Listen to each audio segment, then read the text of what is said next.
Bonsoir à tous. Total Energy, le fournisseur français d'énergie, relance donc son projet gazier au Mozambique, un projet suspendu depuis avril 2021 à cause de l'insécurité autour du site.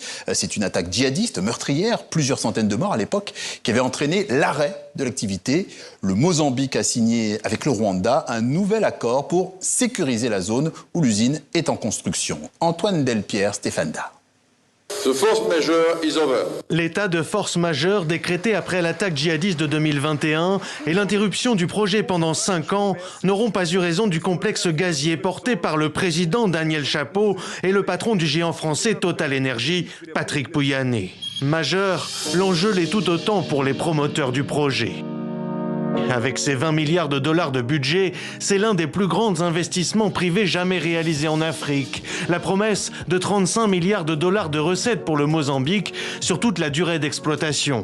Un enjeu majeur aussi pour le chef de l'État qui entend ainsi montrer que les menaces sécuritaires et les incertitudes sur le financement font partie du passé.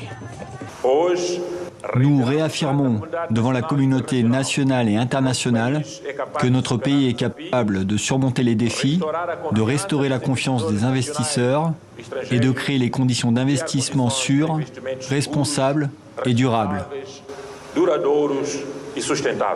L'Eldorado a été découvert il y a une quinzaine d'années au large de la province du Cabo Delgado dans le nord du pays. Une zone soumise depuis 2017 aux attaques récurrentes d'un groupe affilié à l'État islamique. À une vingtaine de kilomètres du site, la ville de Palma. En mars 2021, une attaque des Chebabs y avait fait 800 morts selon l'ONG ACLED. Une période confuse pendant laquelle les soldats mozambicains auraient torturé et tué des dizaines de civils sur le site gazier. Donc les civils, à l'été 2021, ils fuient des attaques du groupe armé Al-Shabaab.